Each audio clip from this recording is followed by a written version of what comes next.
Hello, everybody. How's it going? Welcome to the History of Video Games. My name is Wes, and I am here with Ben. Ben, how are you doing today? I'm doing pretty good. How are you, Wes? What's up? I'm doing pretty good myself. Yeah, it's been a weird week. It's election week here in America, and that's weird. Suffice to say, without saying much more than that. But and we're in PA, so it feels like everyone's looking at us. Right? Yeah. We're staring us down. The deciding factor. The gritty memes have been so good. Yeah, that's right. But do you want to start us off with what games you've been playing recently? Yeah, I'm not quite sure if this counts as a video game, but I've been playing a lot of online chess. I guess it's a video game, but it's kind of like of a really old board game. Right, yeah. I thought maybe I should talk about it because I've been playing it quite a lot. At first, I would play like one game a day, and I would basically just see like the first like two moves my opponent did, and then I'd look it up later and add it to my like list of trying to memorize what that opening is and how to actually play against it. But a couple days ago, I was just like, I can't keep doing this. I need to just like play a bunch of games if I'm going to get good at playing chess, I can't play like one game a day. So I just went all in on it and just started playing for like hours, which is a little strange. It was funny because I'm playing on chess.com, and I think when you make a new account, it starts you at like 1,000, I want to say, is your ranking. I forget what the technical term for it is, but that was obviously way too high for me, so I just dropped like crazy. And it had so many losses in the beginning, and now I'm like building it back up again. So I'm at 800 now, but I think I was as low as like 650 at one point. Okay. So I'm kind of narrowing into actually like a fun area. Right. Oh, good. Yeah, it's been pretty fun. I definitely have memorized a lot of stuff.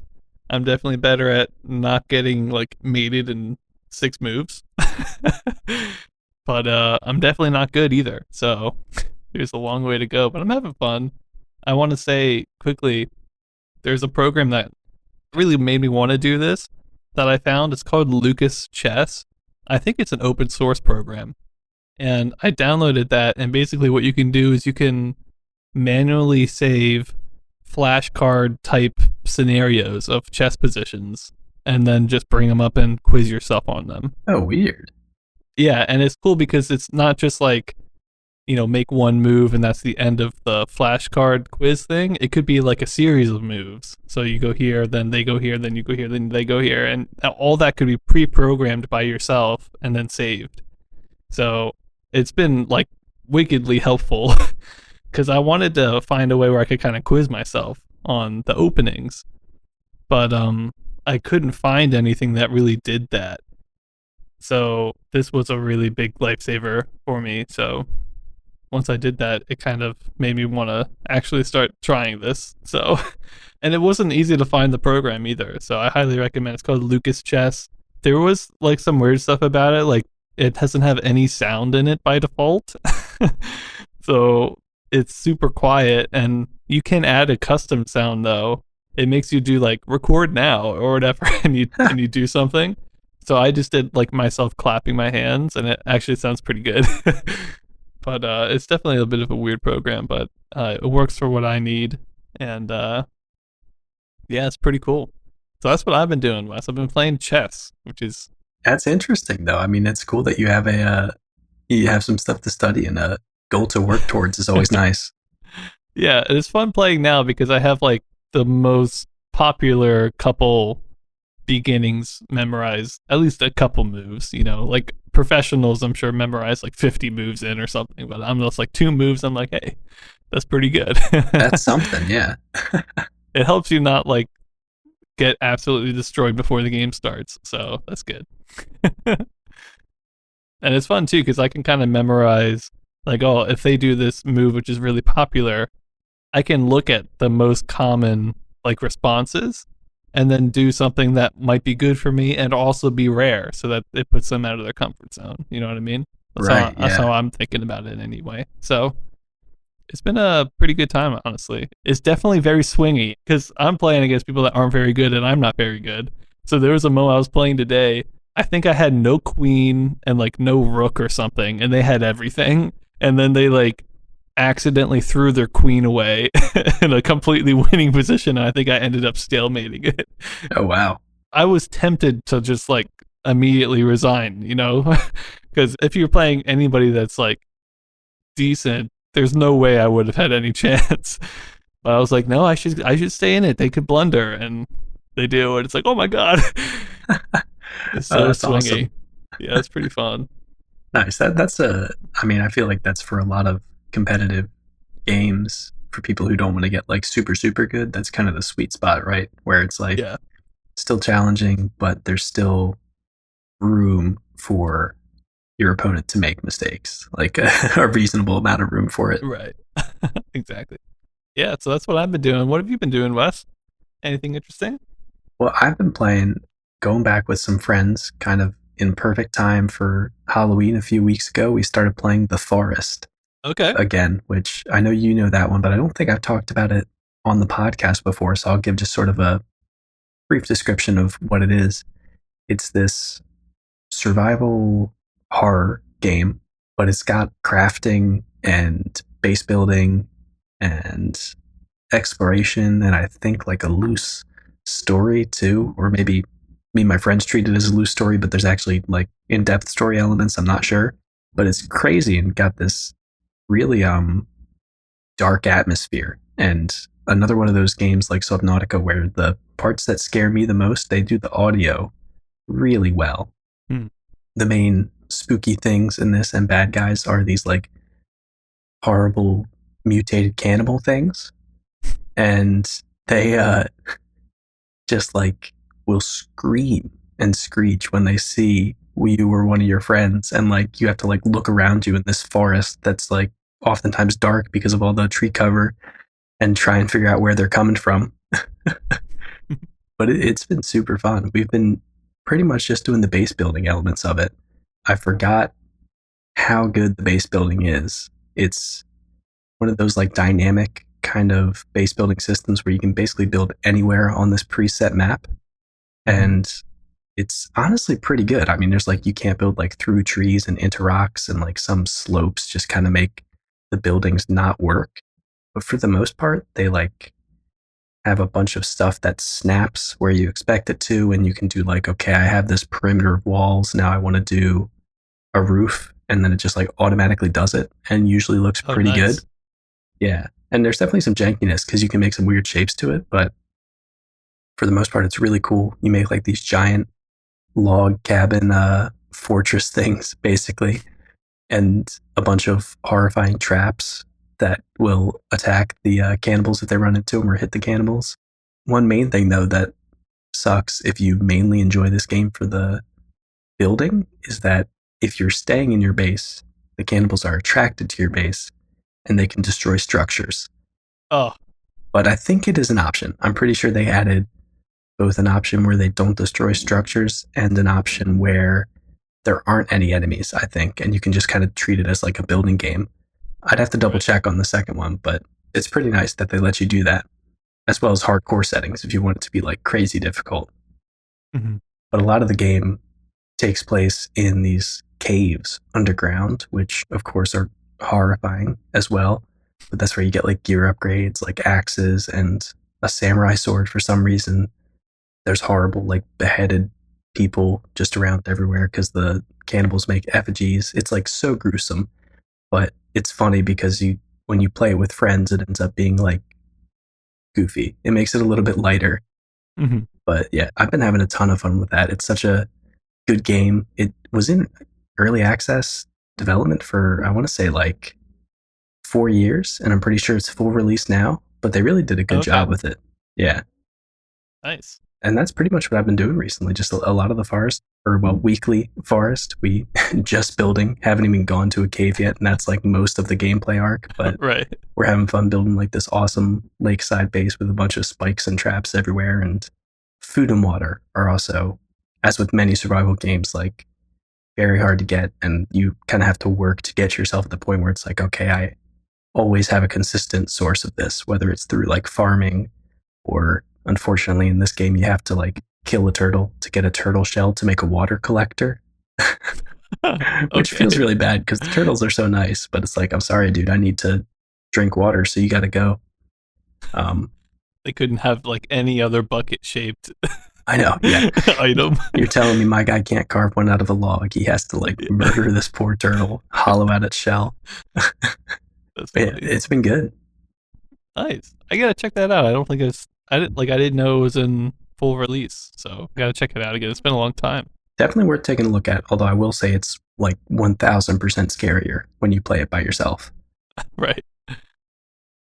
All right, so that was cool, Wes. Should we move into the special topic? We got kind of a surprising one here, one that I wasn't expecting. I thought we were gonna do project support engineering since we mentioned their last game last week, but something else came up that we have to talk about. So let's learn about the history of the company Softape. Yeah, so and it's very timely. We're going to be covering a couple games that were put out by Softape, and all of the information that we found on this and what prompted us to do a special topic on it is from the Golden Age arcade historian, the All in Color for a Quarter blog. It's like the best, dude. I know it. We love it. He has full histories of companies from like their inception to how they collapsed or whatever happened, and very well detailed. The information seems very reliable. So we figured, hey, if Softape's important enough to be covered in this guy's opinion, let's take a look at it and go highlight some of the information that's in there. And also, while we were doing research for 78, Softape's name came up a lot for Apple II games, for all these cassettes that we're going to be talking about in the timeline today. But starting off with the company itself, it was founded in late 1977 by William Smith, Bill DePue, and Gary Koffler in Burbank, California.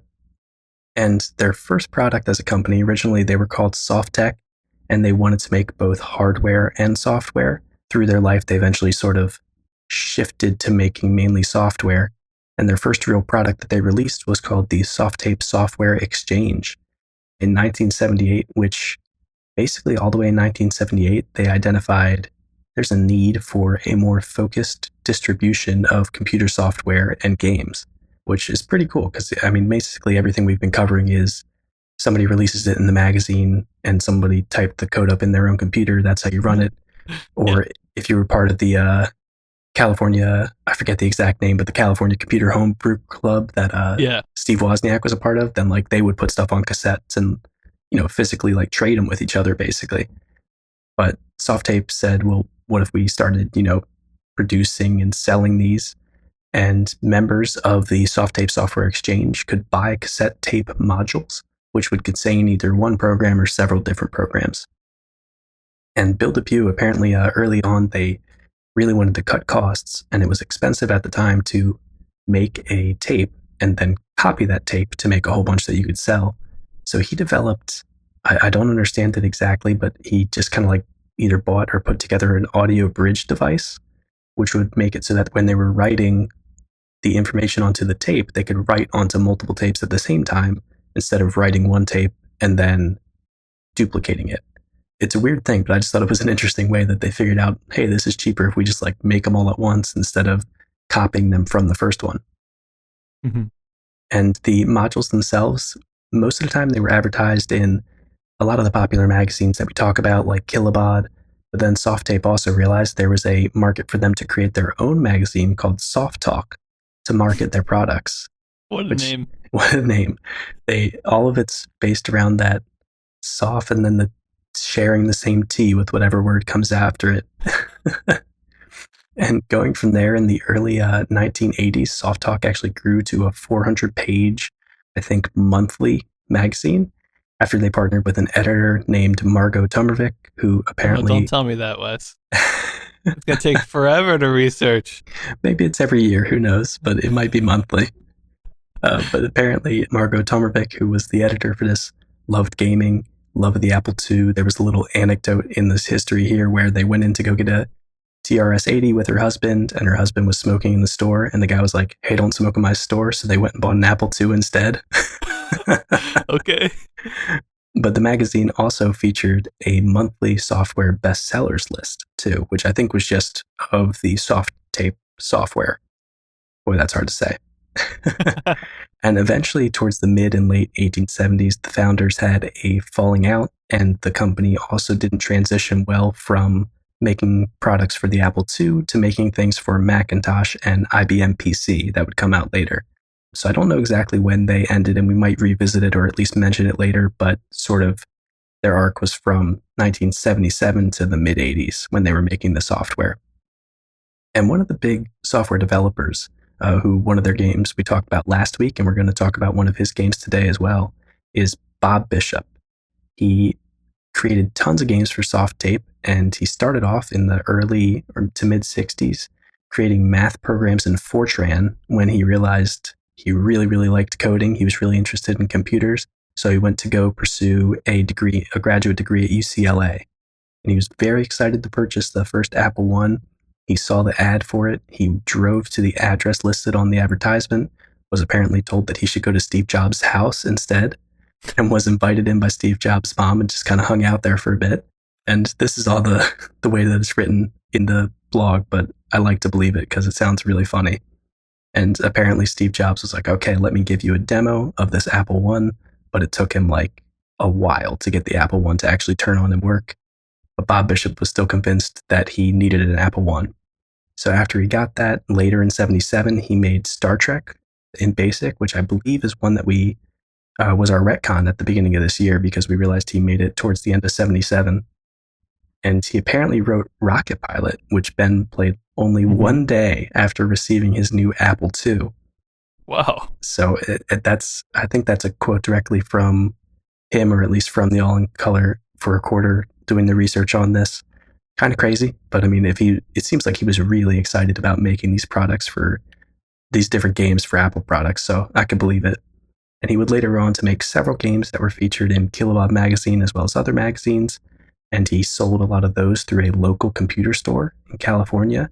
But eventually he did start making things for Softape, who would also officially re-release some of his earlier games. And that pretty much covers just a general history of Softape, as well as taking a look at Bob Bishop, who we'll be talking about a little later. It's an interesting company and a name that I knew nothing about at all. Like, it didn't ring any bells, but apparently, they had this small little impact carved out in 78 and for a couple of years. Yeah, I was pretty surprised to see him too, because they kind of came out of nowhere for me. It seems like they're, what was it called? The exchange program, and made it so that they sold a lot of other people's games too, and gave them a share, because it was more like a distribution thing. So we see them kind of everywhere because they're not only involved in making their own stuff, which they do, but they also re-release other people's titles that, we'll cover them as well. But a lot of times in the re-releases are like little things that change. So right, yeah, they've come up a lot. And a lot of times it's, I think, making it a more consumable format too. If for a lot of Bob Bishop games, it was just the code in the magazine is when we might say that game first released. But the first time it was on a tape, other than when he was kind of like making his own copies and giving them to a computer store, is when Softape was like, hey, we'll make this. Right. And yeah, so we'll definitely be seeing that name around for a while. Yeah, definitely.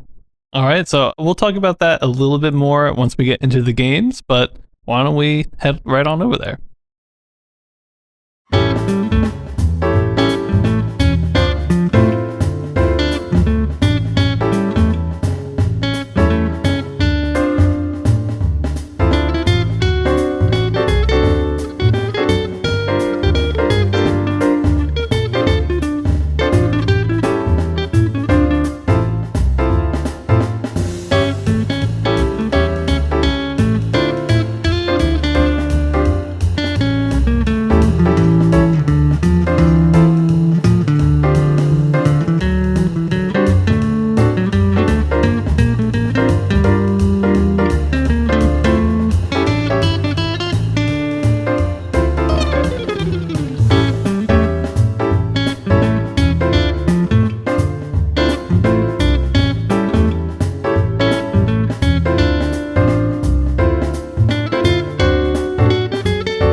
Hello and welcome back from that beautiful music or angry music. Who knows? But I'm sure it was good either way, hopefully. But let's get started. We've got a bunch of Breakout clones here to start because, as I mentioned last week, this year is like the year of Breakout clones. I don't know why. It's just happening. But I wanted to start with one that we know for sure came out in February of 78 called Destroyer by LeJack, which looks like a clone of Breakout. But we don't have too much info on it. But I wanted to mention it specifically because LeJack is going to become Konami. So it's kind of like an early history of Konami game. I'm not sure if we've seen anything from them yet. So this might be their first game, which is pretty cool. Yeah, definitely. And then we're going into a very long list of Breakout clones that I'm going to talk through right now. We have Golden Nugget by Sigma, Hold Down, ! By EE Automaton, Super Break by Nihon Busan, AV Japan, and Data East, Table Break 4 by, I don't know how to say that, Jatra? Sounds good to me. Yeah. Some of these I'm probably butchering, but hopefully I'm getting kind of close. And we have TV Computer Deluxe, aka Super Computer Deluxe by Hoei, UFA Table Block by World Vending, Breakout, just straight up, by Celatron, Ball Chaser by Kyugo, Big Try / Break Try by Uko Corp. These we all know came out in 78, and they all look like Breakout clones, but we don't really have much information on them. Yep. And that'll be the Breakout list for today. Let's end it there while we can. But moving on, we got another honorable mention called Amusement 21. Now, I think we talked about this in 75. I think I messed up the names. There's a version of this that came out in 1975. It's actually called Draw Poker. It's the 75 one. But the 78 one seems to be Amusement 21. It's by A1 Supply / Circoma. And it seems like an updated version of 21 from the Draw Poker game we originally talked about. This one's just in color, but we don't have a lot of info and we don't have a lot of desire to play 21 again. Played a lot of we'll those. Leave it there. We can take a break till there's a big blackjack innovation. Yeah. And then next up, we're going to talk about a couple games from the Kilobod magazine, the February issue. The first one is one that I took an in-depth look at, Star Wars by Bob Bishop for the Apple II. I'm really excited about this one. Just knowing you and like space games, I was like, oh, this could be good. Yeah, so Bob Bishop, of course, we did the background on him developing games for Soft Tape and a lot that he released just in magazines before he had them on tape through another company. So this one, according to Bob Bishop in the actual Kilobod feature, he wrote the game in August of 1977, but his Apple II power supply died, and he hadn't recorded the game to a cassette tape. So he said that he shortly started writing it after that, and of course we're going to mark it as coming out in February 78 because that's the solid date that we have. And the great thing about this Star Wars is there isn't any fake pretense of it not actually being Star Wars. You are literally an X-Wing pilot, and you are shooting down TIE fighters. There's awesome. no pretending. I don't know. I'm sure there wasn't much idea of copyright when you're making computer games, or maybe people just didn't care. But either way, it is just literally Star Wars, which I thought was hilarious and also great. It was originally sold on cassette as well at Computer Playground in Westminster, California, which is that store I mentioned at the beginning where Bob Bishop was able to sell some of his games in actual cassette form. And it required an at least 16K memory Apple II, which I think it's like 2 steps up from the base model Apple II. I want to say the base was either a 4K or a 8K storage. Wow. But so it needed a decent bit. Yeah, I think that's a decent bit, at least for 1978. I could be wrong. But getting into the gameplay for it, it's very similar to games like Interceptor by Taito and Starship 1 by Atari. The center of the screen is a crosshair, and basically you move the crosshair around, or well, the whole screen's moving behind you, but the idea is you're moving the crosshair, and you have to shoot down the TIE fighters. You have a time limit, you have a certain amount of shots, and you have a display at the bottom of the screen which tells you all that information, and also says in a tiny lettering, "May the Force be with you," which is great. And it actually controlled with a joystick too, I believe, which I think you could buy as an addition to the Apple II. I forget exactly what those look like, but it does mention using a joystick and shooting with the reset button on the controller. So the gameplay pretty simple overall. I think it was a 90-second timeline and 25 shots. I kind of just want to talk about the rating so I can describe it more in depth and give you an idea of what it looked like. So for graphics, I gave it a 2.5 out of 10.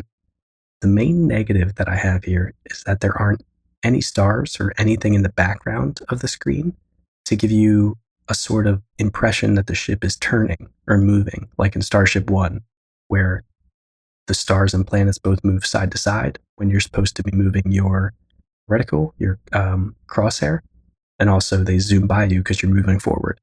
The only reference point on the screen is the TIE fighter, which also moves on its own. So it makes it a little difficult to understand, at least watching videos of this and not getting to play it. It makes it a little bit difficult to understand how accurately you're acquiring your target, because part of it's you moving the screen and then part of it's the TIE fighter moving by itself. Either way, it doesn't look like it was too difficult, but just something to give you the sense that you were moving would be nice, because it's sort of just like emptiness. And also, I really like the TIE fighter itself. It's simple, but I feel like it has just enough detail to give you the classic TIE fighter shape. It has the two gigantic wings. It's like a front-on view of it, and then it has the very obvious ball in the center that the wings are attached to. So that looks fantastic. It has the same animation for the explosion as Rocket Pilot, which is another Bob Bishop game. I don't really mind. I mean, it's smart of him to use it twice, and also it's a really nice explosion animation, as Ben mentioned. Yeah. So it works just as well for a TIE fighter in space. It has sort of a purple-green flashing, or like a sequence of colors between the two explosion sprites. And I should mention that the TIE fighter itself is purple, and the crosshair is green. The rest of the screen is black, and then the outlines and all the text are in white. So a little bit of color, not tons, but it's a nice little bit to make it interesting.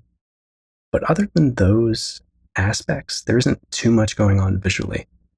There's the ammo and time remaining on the bottom, and it says, "May the Force be with you," but there just wasn't all that much going on. And that might have just been the capabilities of the Apple II computer, or the space that they had to be able to fit on it, with being able to get this game to run as well.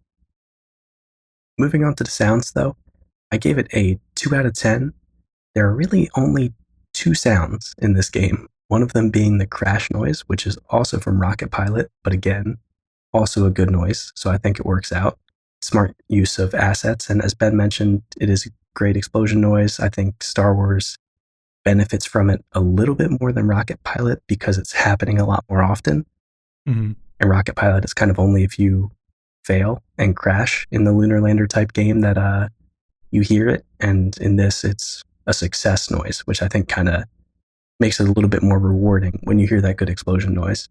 Mm-hmm. And the other noise in this is the shooting laser sound, which is surprisingly good. I really enjoyed it.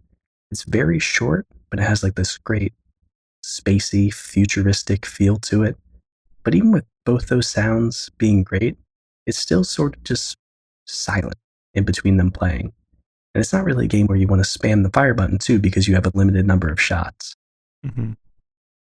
So I would have liked a little something extra in the background, whether that's just spacey noise. I don't know how you would describe it, but so it felt a little empty, and that's the main reason that I'm giving it a lower score there.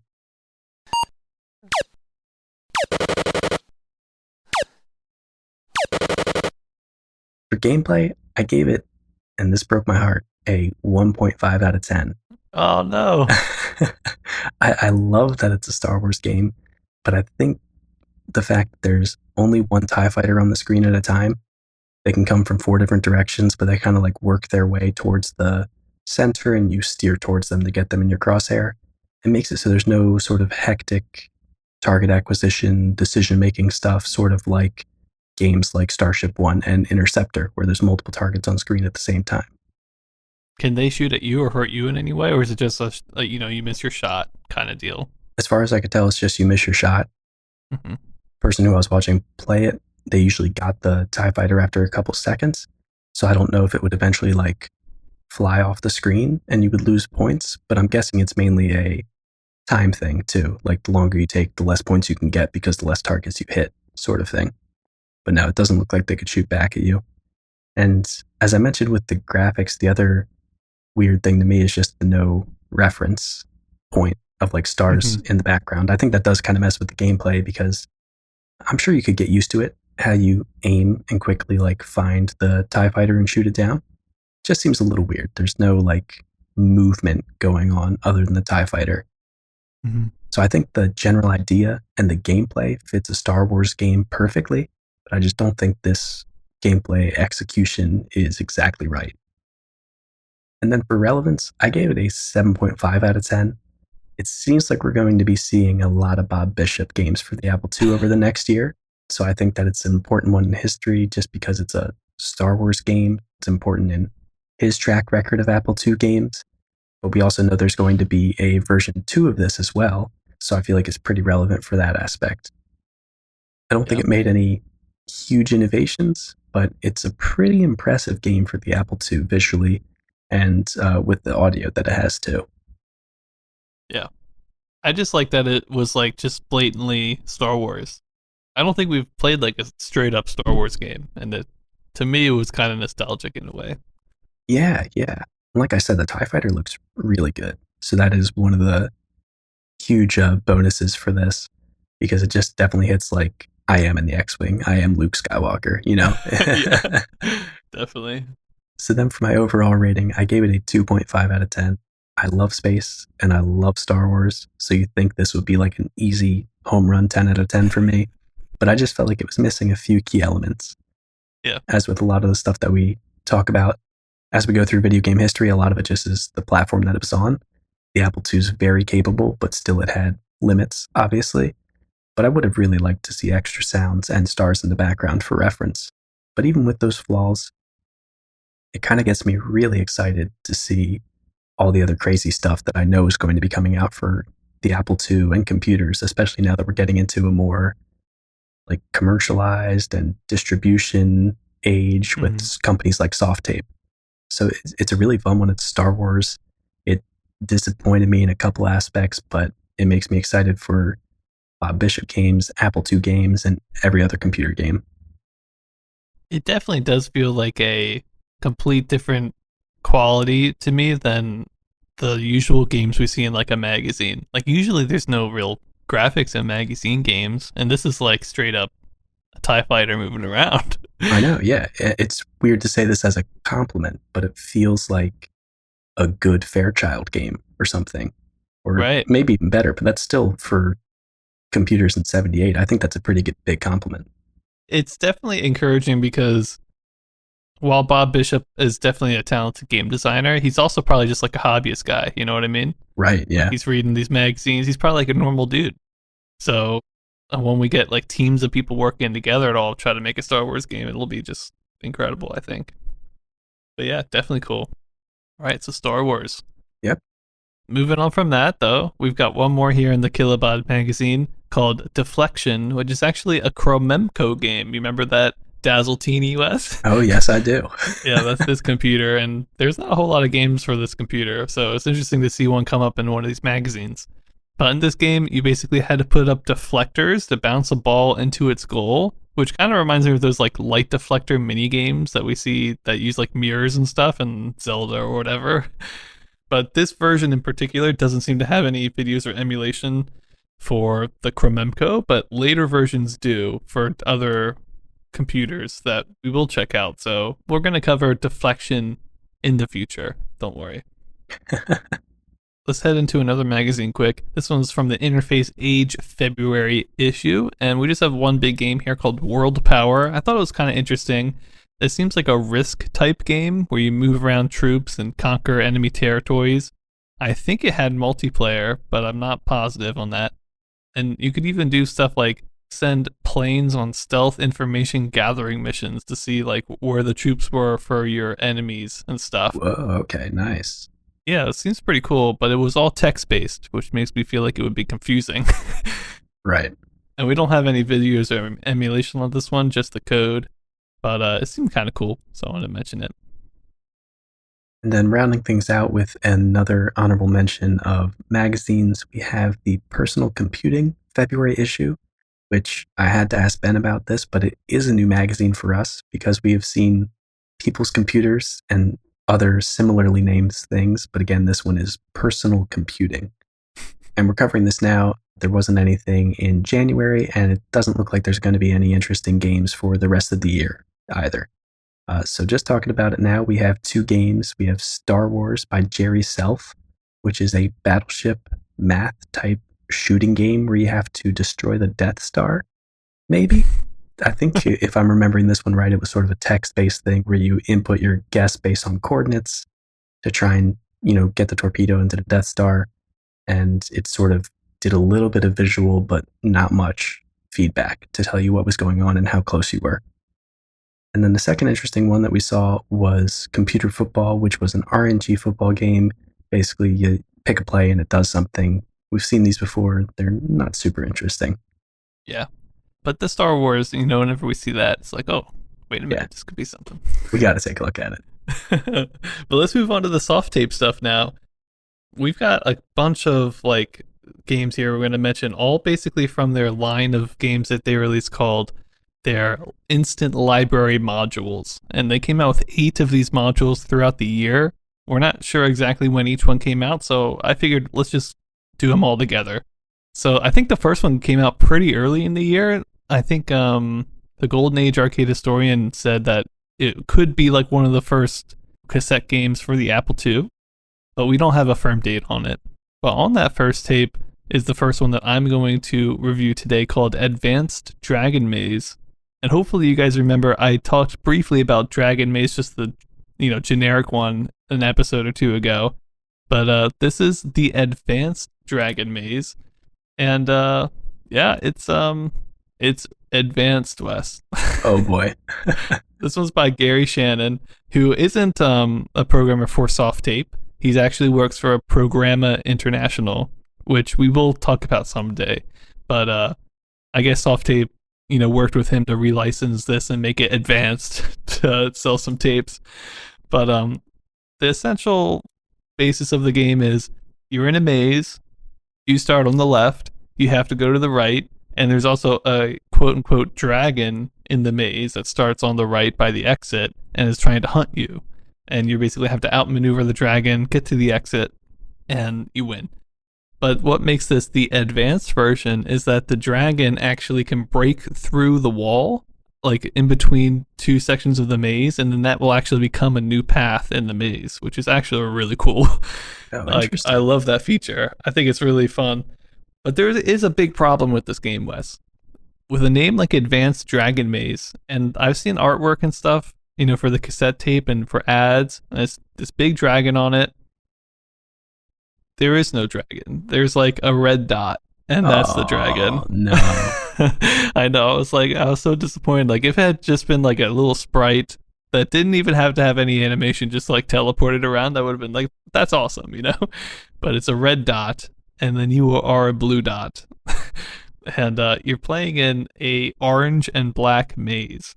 I think the orange is the walls, and then the black is where you walk, which also feels weirdly opposite for some reason.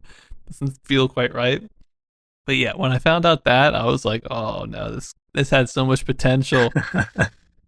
But let me get into the ratings. I'll talk about it a little bit more there. Let's start with the graphics. As I mentioned, it's pretty simple. One thing that is pretty cool is that the maze is randomly generated, so it's different every time. Definitely like that, although we have seen it in the past. The maze isn't necessarily the most crazy large maze that we've ever seen. It's kind of thick with the walls and stuff.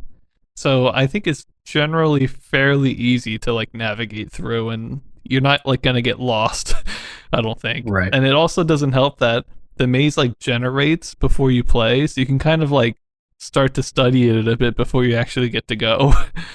So I guess a true person would close their eyes or have someone else be it's ready now, and then they'd play. But it's a little strange.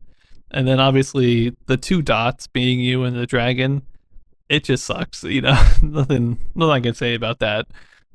It definitely takes away a lot from the game. But the actual quote unquote dragon breaking through the walls, that actually does happen, and it will leave a path behind itself, so you can go that way, which is really cool. I love that. But the maze, since it's not too complicated, you don't really ever have to wait for the dragon to break through and then take that route. You could probably just go around the dragon. You know what I mean? Right. Unless it's like just standing right where it's like the only path you can go. But the dragon moves around kind of randomly, and I really tried to find the source code for the game to understand how the dragon moves and stuff, but I couldn't find the source code, so I'm not really sure what it does, but it seemed fairly easy to navigate around. But for the graphics in general, I gave it a 1.5 out of 10. The no dragon, that really upset me. The maze, it looks okay. Being orange and black is a little weird. It's a little different. I kind of like it. Makes it feel fiery or dungeony. I kind of like it, but yeah, there's no dragon, so there's a red dot. So I couldn't go too high. But getting into the gameplay, I mentioned it a little bit. I tried to find the code for this. I couldn't find it. One of the reasons I was looking is to find out what the difficulty settings are like, because I was watching video of people play this, and it seemed really easy to win. The dragon doesn't really move in a way that makes too much sense, or, it doesn't really move in a way that it knows this is like the only way the player could go. You know what I mean? It kind of just moves randomly. So you can probably pretty easily outmaneuver it, and you don't really have to pay attention to the paths that it makes. Weirdly, though, the text on the screen, it says Gary Shannon on it. That's like one of the pieces of text. And then the other says difficulty. And I was like, okay, so there's a way you can make the dragon move a little bit faster or towards you a little bit more, or hunting you a bit more. But the difficulty is naturally set to 187. And I have no clue what that scale is. Like, is it to 1,000? Is it to 200? I don't know. That's what I was looking for the code for, and I just don't know. So I have to assume that this is like maybe normal, and normal seems really easy, so it might be a little bit better at the hardest difficulties, but it definitely felt like there was one time where the guy I was watching, he was trying to die to show what happened, and it like took a little while. Oh no. And I was like, okay, well, that's a little disappointing. But, I think it could be fun for a couple times, and it's fun to watch the dragon go and make new holes and stuff. So that part is fun. It's fun just to kind of watch it go a little bit. But nothing too crazy. So I just gave gameplay 1.75 out of 10. And then for sound, this one is really weird, Wes. We kind of have another one of those situations where we have these like really high-pitched noises that change as the game plays, kind of like Blockade or the other Snake games. Okay, yeah. And whenever we have that stuff, I'm like, part of me is kind of excited. And this game takes it up to another level, I think, because in those Snake games, the sound effect changes depending on what direction your snake is moving, which is pretty cool. But on this one, the sound changes depending on how close you are to the dragon, which, keep in mind, both you and the dragon are moving all the time. So it's somehow calculating that distance and playing a sound, and it's pretty like frequent. So I was really surprised that it could do all that. And basically what happens is the pitch is like low when you're far away, and then as you get closer to the dragon, it gets higher and higher pitched, which I think is pretty cool, actually. It felt kind of like thrilling in a way. Definitely added the tension when the dragon's close to you. The only problem is the sound effects are like shrieking to the ear. I mean, they are really hard to listen to. Oh no. But I think the effect is really cool, and I really love that. Maybe if it was just a drum that sped up or something, it would be a lot better, but instead you get these tones that go up, and they go really high pitch when you're by the dragon, like to the point where it's like, can only dolphins hear this? It's getting to that point. But it's a cool effect, and I was really surprised to see it. I have no clue how it works. It seems like it would be really hard to program, but I don't really know. But because of the distance thing, I decided to bump up the score a little bit more than I would have if it had just been those terrible bloopy sounds. So I gave it a 2 out of 10.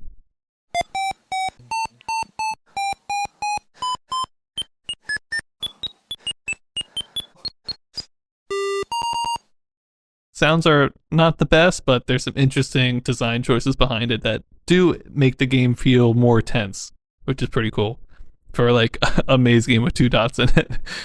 And then relevance, I give it a 6 out of 10. I don't think it's particularly relevant, but it is the second time Gary Shannon has made this game and sold it to people. And also, it's on the very first soft tape, which is relevant in and of itself. So I thought I wanted to bump it up just a little bit. And overall, I gave it 1.75 out of 10. As far as maze games go, it was okay, but I was kind of expecting a little bit more from a name like that. I don't know. It just got me excited.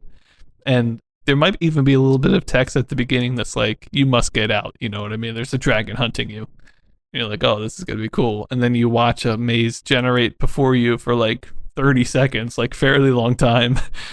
And then it's just two dots, and you're like, oh, no. So some disappointing things, but also some cool ideas at the same time, I think, especially with the sound and breaking through the walls, too. Pretty cool. Yeah, neat. It sounds like it has at least some good elements, improvements on the maze sort of genre. And I mean, I at least like the theming, but it definitely does make you feel like there's going to be something a lot crazier to this game. I honestly didn't even read the maze part and figured it was just a D&D game because they threw dragon in there. But well, it really makes me think, like, imagine this was in first person. It would be amazing. It would be like awesome. But you can see the whole maze right when you start, you know? So it kind of takes away a bit of the tension. They did it sort of like Maze War style, where you could see in that Play-Doh first person perspective, but there was even a bad looking dragon. That'd be so good. Yeah, and I don't think it's too far away from that, you know? So, like, the idea for that type of game is definitely here, you know? But it just needs to be implemented in a different way. So, yeah, kind of cool, but also kind of like, what's next, you know? Right, yeah. And then after that, on the same module, for Module 1 on that same cassette tape, we have a game that I took a look at called Saucer War by Bill DePuy, who was one of the founders of Softape. And this is, of course, for the Apple II as well. Bill DePuy helped create Softape and was in charge of the software for the company when it was originally founded. And Module 1 was basically one of the first software products available for the Apple II, like Ben mentioned.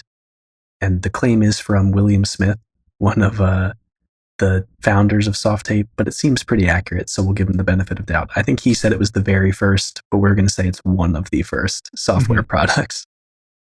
And so we did find while we were doing research for this that there is another either upgraded version of the same game or ripoff. We don't really know what the association is with Softape, but there's a version of this game that came out by a company called Wise Owl Workshop, which is hard to find any information on as well. Cool name, though. It is a cool name, though. It almost makes me think it was like a physical like tabletop store or something. Mm-hmm. But maybe that's just because I'm thinking of Games Workshop. But it could have been like a local California store that put this out, since we saw that Bill Bishop did that with a couple of his cassette tapes as well. But the version of this game, and I'll describe the gameplay a little bit later, basically the Wise Owl Workshop version had multiple game modes, and it also had a top-down speed race type game called Road Race Game, which is confusing, on it as well. So a second game. Yes, yeah. But we just wanted to mention those two being Space War was the name of the Wise Owl Workshop version of Saucer War. And on the same tape that had Space War, there was also Road Race Game. So we don't really know much about them, but since we found them in this research, we wanted to throw them in there. But now I want to get back to describing the gameplay of Saucer War, which was created by Bill DePuy and released by Softape. So I would describe it as sort of a mashup of Cops and Robbers, Space War for the Fairchild, and Gunfight. And you'll have to stick with me to kind of see where all those connections come through.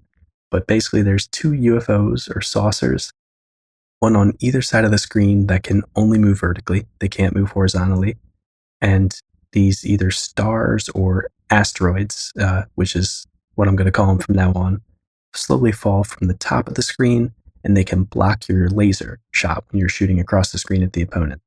It looks like the asteroids disappear after being hit, and there was also this weird effect where it looked like they were either passed over each other or spawned in groups of like 2 or 3 to kind of make bigger looking asteroids, which was a neat effect. I don't know if it was intended or not. The lasers fire horizontally from your ship. You can't aim them up or down. And oddly enough, the screen stops whenever someone shoots. And Right. I forgot about that. yeah, I'll get into that. Don't worry when talking about gameplay. And the reason that I said this is a lot like Space War for the Fairchild is it has the mechanic where each player starts with an energy count as their only like ammo and life as a shared pool. So laser shots that you shoot take 20 energy from your 2000 energy pool, and then any hits you take 200 energy away from your pool. And unlike the Space War for the Fairchild, there's no way to recharge energy, but in the same way, whoever hits zero energy first, whether for firing too many shots or getting hit too many times or a combination of the two, that person loses. I kind of like that. I do too. Yeah, it's an interesting thing because it's almost like this weird resource management. Like I got hit, so I have to be careful about how I shoot now. I can't just like spam through the asteroids or whatever. Mhm. And the gunfight comparison is just because it's two things shooting at each other. Other than that, it's nothing like gunfight. I just kind of threw that in there. So then for my ratings for this, for graphics, I gave it a 2 out of 10. There are a lot of conflicting factors with the graphics where it's like so many positives and so many negatives that made it really hard for me to decide on a rating. So I just went straight for a 2. All of the objects on screen are very simple. And another comparison to the Fairchild, the graphics are very similar. Just like these blocky, well, just blocks basically everywhere. The saucers are just a line with a square in the middle. The lasers are just a straight rectangular line that goes across the screen, although it does kind of go in a wave, which is nice. Disappears as it goes. And then the asteroids are just squares.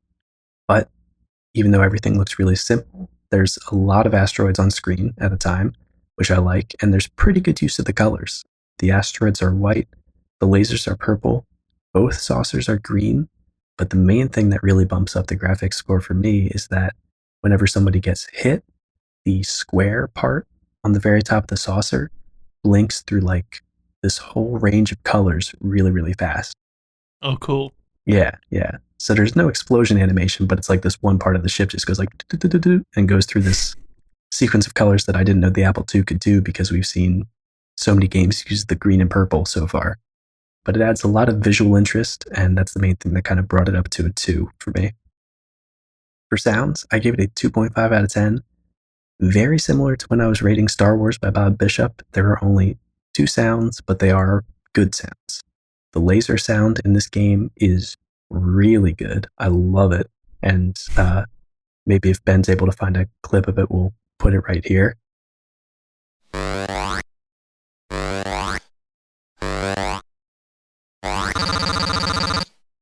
And it's this weird, bassy, pitch warping, like sort of thing that sounds super alien, and I love it. I don't know why. It just gelled with me, and I thought it was really good. And since you can fire decently fast, even though the screen stops, which again, get to later, you get to hear it a lot. And since it's 2-player as well, you get to hear it a decent bit. So I like that. There's some nice variation to that sound clip too, because it cuts off early if you hit an asteroid halfway through and doesn't play the whole sound clip. And the other sound is just sort of a typical arcade sequence of beeps going really fast whenever a player gets hit. But in this case, it works in conjunction really nicely with the quick flashing of colors on the UFO. So I don't mind that it's just a simple beeping arcade sound. I think it works really well. And then for gameplay, very similar to my Star Wars rating. I'm so sad for the rating I'm about to give it, but I gave it a 1 out of 10 for gameplay. It's a space game. I'm rating it low, and I just don't know what to think of myself anymore, honestly. I know you're like a different person. I don't even know you. 2 space games that I rated the gameplay bad in a row. But my biggest gripe here, if you didn't catch it already, is that the game stops every time someone shoots. It's like it just pauses it basically. Yeah, it just freezes until the laser goes like its full course, and then everything's like, okay, let's start again. And again, the laser does look really nice, but I'm guessing they had to stop everything else to be able to make it an animation of the laser kind of like appearing and disappearing instead of just a solid rectangle on the screen.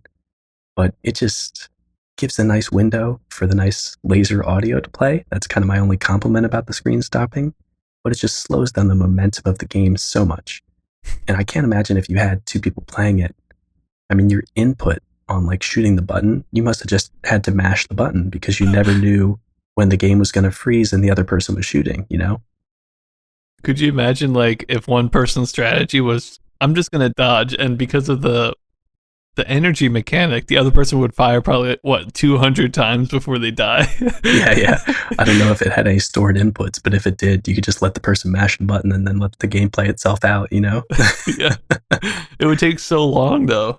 I know, yeah, because the pause is, I mean, it feels like it's like 3 seconds. It's probably only like a second or a half second, but it is long enough. I mean, Yeah, to really notice it.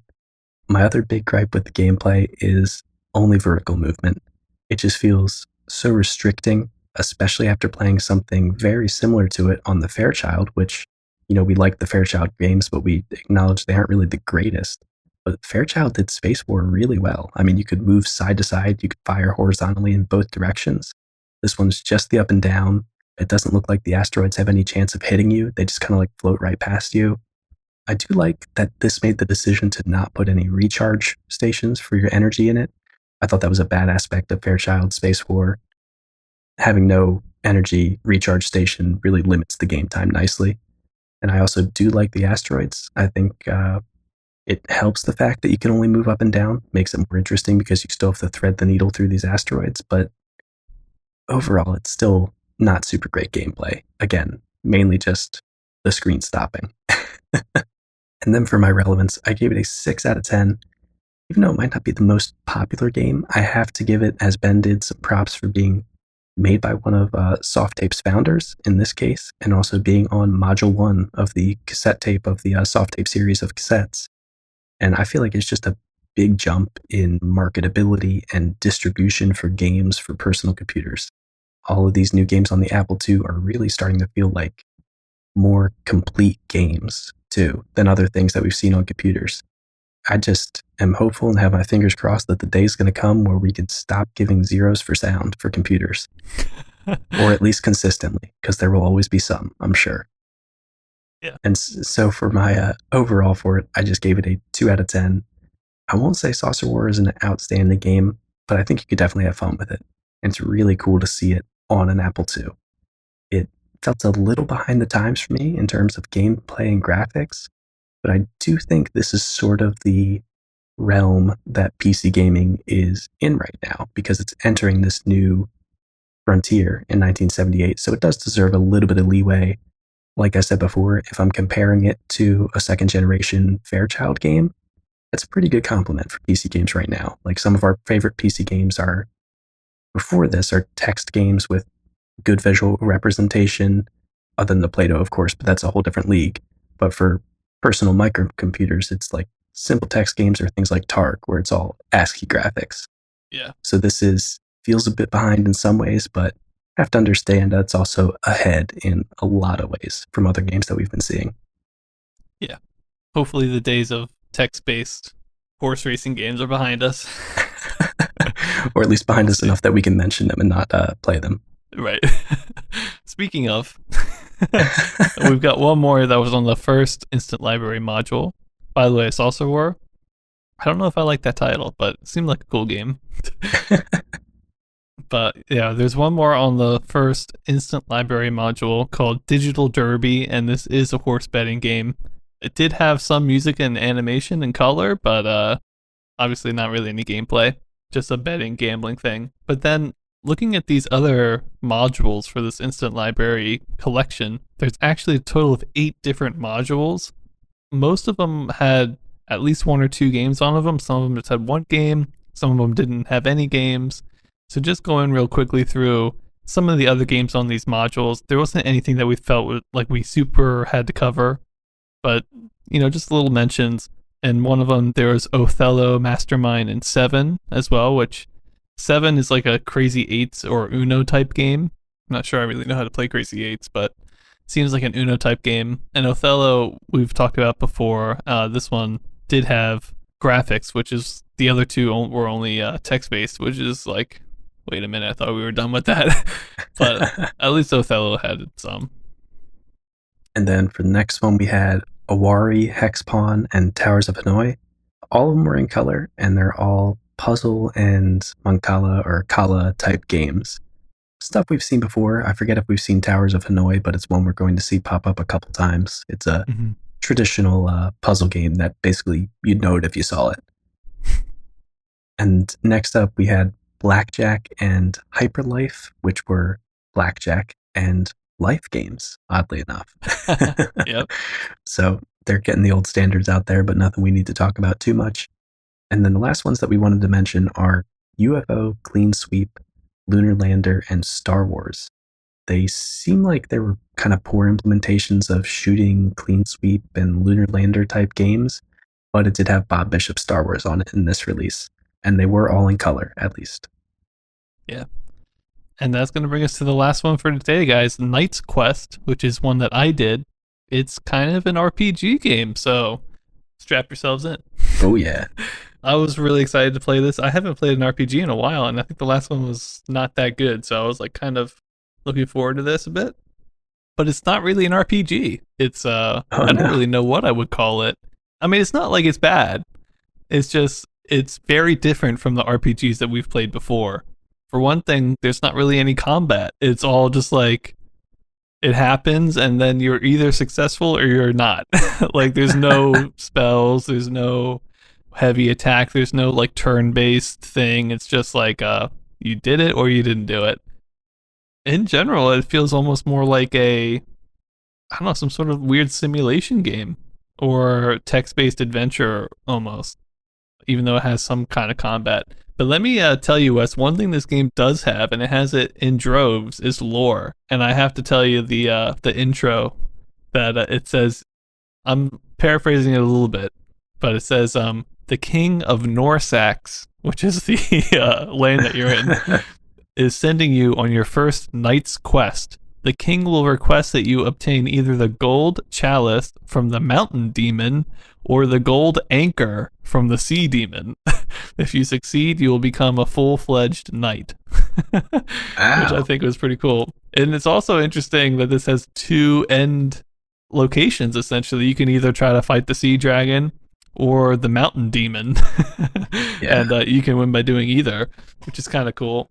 And just in general, there's a bunch of kind of cool lore stuff from the, quote-unquote things that you're fighting. So whether that's evil knights or evil wizards, or I think there was like a bunch of smugglers, there's dragons, there's man-eating giants, and obviously I think the cool boss, like the bosses are really cool, I think, at the end too. The sea dragon and the mountain demon, they sound pretty fun.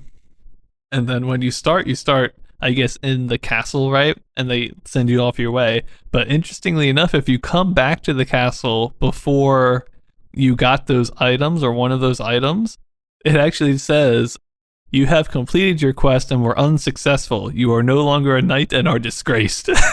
Oh, man. And I guess you lose. Nice.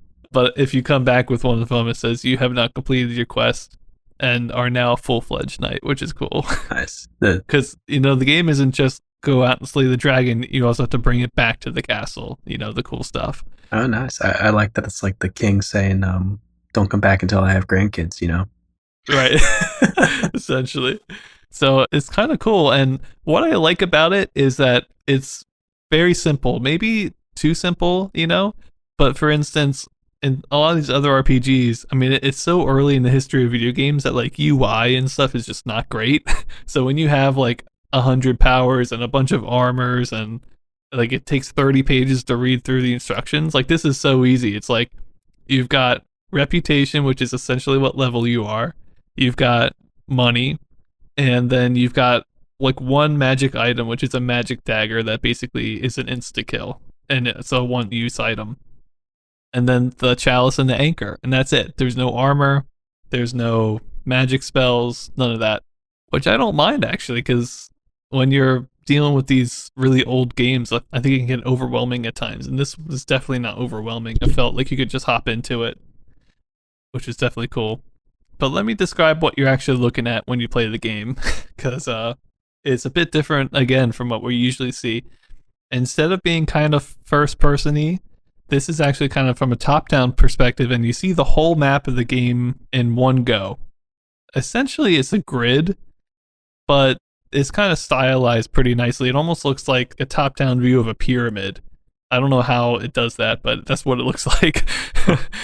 But it's essentially a grid, and you're just a square on that grid, and there's also a square right in the center, which is the castle, and you're basically just moving along it, and every point along the grid is either could be a monster. There are some towns where you can just stay there and pay money and get your health back, which is cool. There's some healing springs. There's a couple different things that could happen. But essentially, that's all you're looking at. That's the whole game. It doesn't change screens at any time. It's always you on this map. And you can move around in 8 different directions, which is kind of nice. But there's no walls or anything. You can kind of go wherever you want. But there's nothing really ever visual going on. Like, there's no sprite of the dragon or the sea monster or whatever, which is a little disappointing, but it's definitely easy to read. And for being basically a grid, it somehow doesn't feel like that. Like, it's styled in a kind of a really nice, appeasing way, I think. Somehow, I'm not really sure how they pulled that off, but it's kind of cool. Everything is also randomly generated.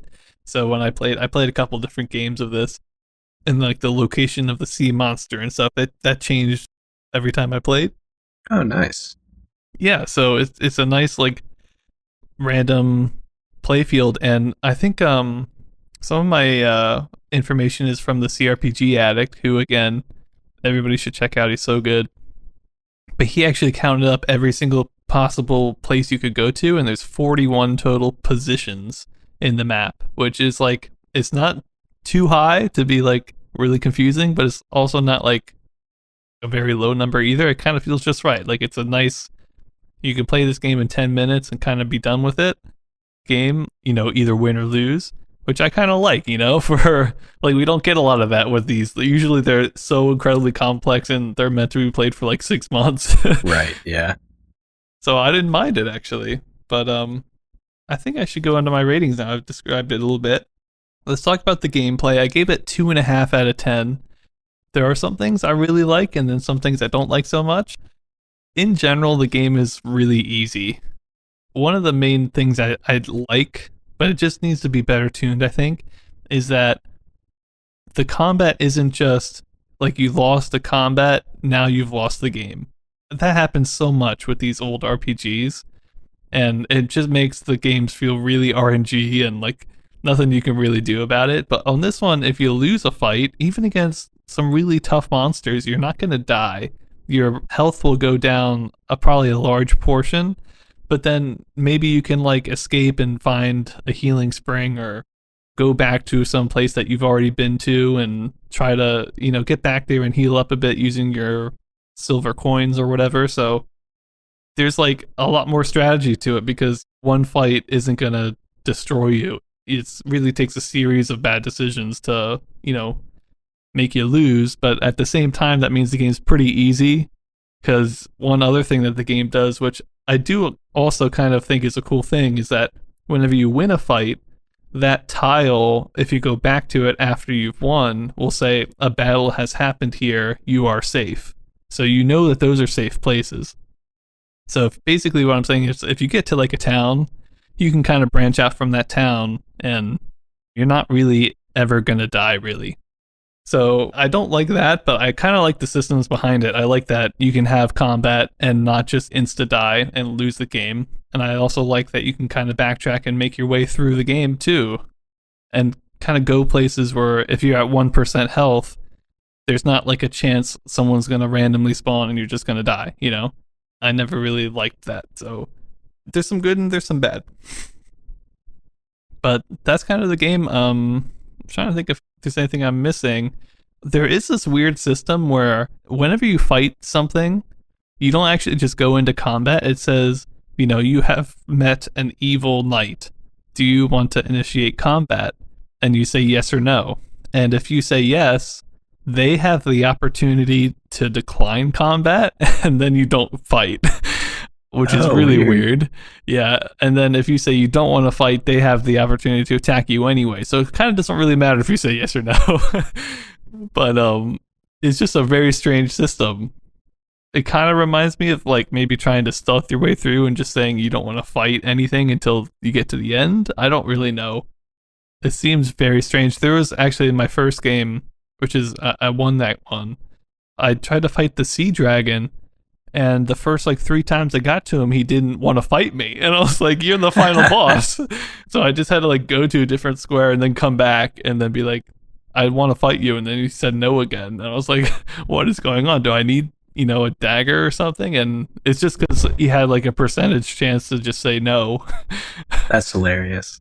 Yeah, I don't know if it has to do with like if you the higher level you are, like maybe it's a way so that you don't go to it too early and then you try to fight it, and if it said yes, you just insta die. Maybe he says no until you're a certain level or something, but I just kept trying and eventually he fought me and I won. So I don't know, it seemed kind of like a weird system, but I guess it's okay. It didn't really alter the gameplay too much, it just made it slower. Right, yeah. But in general, it was kind of fun, I thought. Like I mentioned, the map is like big enough to be interesting and have things in it, but not so big that it's hard to find what you're looking for too, Like it wasn't too hard to find like a town. Whereas like in other games I've played, like the really old Star Trek games, you kind of needed a base of operations to help heal and stuff. And if you didn't find that in the first couple of moves, like you were toast. But that's not the case here. I never really felt that. In general, the game was pretty easy. So, yes, some good and some bad, but overall, kind of a weird, surprising game that was different from what I was going and expecting. So I give it 2.5 out of 10. That was your overall for it? That's my gameplay. Oh, okay. Yeah, overall for the gameplay. Gotcha. For graphics, I gave it a 1.5 out of 10. Again, some things I like, some things I don't like. They have everything that you need. They have the map, which is kind of stylized. They have the instructions of all the inputs on the screen at all times, which is great. Like, if you want to move north, you press the 1 button, and that's on the screen the whole game, which is great. It also has your whole inventory listed there, your health, your level, basically anything that you could need. At the top, it says, what you're seeing, whether that's a mage or ogre or whatever. So it has everything that you need, but there's no sprites of any of these things, which is kind of not so fun. But I guess this is a TRS-80 game, I think it's done as well as it could, really, because it's not on the Play-Doh network, so your limitations are a lot higher here. So 1.5 out of 10 didn't surprise me too much, but I thought it was okay. Sound, I had to give it a 0. No sound from the TRS-80 game. Right after I mentioned that, yeah. You jinxed it. No, I was kidding. For relevance, I give it a 4 out of 10. I think it's pretty cool. I wouldn't say it's a hidden gem necessarily, but for being so weird and so kind of fun and different, I definitely like it. And so I kind of wanted to give it some points for relevance, but I don't think many people know about this game. Apparently, the CRPG Addict said it was kind of lost for a certain amount of time and only recently was found. But I'm glad that we found it. So obviously, it couldn't have done too much. It was by a company called Instant Software, which sounds kind of, all these companies are very generic sounding, so I get it confused with other companies a lot, but it's called Instant Software. We have actually a flyer for it with 1978 written on the flyer, but weirdly enough, the flyer also mentions 2 other games called Robot Chase and Horse Race, which is probably a robot chase game and a horse race game, but I can't find any evidence of those games coming out by Instant Software, so... But we have this one somehow. So I don't want to say that those ones didn't exist, but I feel like they might have been lost to time. But somehow we got Knight's Quest back, and I'm glad we did. It's kind of a cool one. So overall I'm going to give it a 2 out of 10. I kind of enjoyed it. Even though it was incredibly simple, it just made it easy to pick up and fairly fun to play. And the lore was like awesome. And it had a bunch of kind of cool mechanics, especially in terms of, like, going to a place that you had already been and it changed because you killed something or you did something. And I like the map. I don't know. There's a couple things. I like the fact that if you lost a battle, you didn't insta die. That was a big thing for me. Yeah. Much more forgiving. Yeah, definitely. And it made it more fun. It made it more strategic. Because before you could just like, oh, I accidentally ran into a random dragon. I'm done. Like there's nothing you can do. But in this case, if I encounter a dragon, I could say, I don't want to fight you. And maybe I can just escape it. Who knows? By the way, whenever you were in combat, these words would just flash up on the screen. It said, crash, bang, ouch, slash. Which I thought was funny. I don't think they really mean anything. But, but yeah, that's Knight's Quest. Not really an RPG. I mean, I guess it kind of is, but it's so different from what we usually play. Yeah. It feels more like one of those exploration text-based kind of games, but there's some kind of combat too. Yeah, almost like choose your own adventure kind of thing, or like...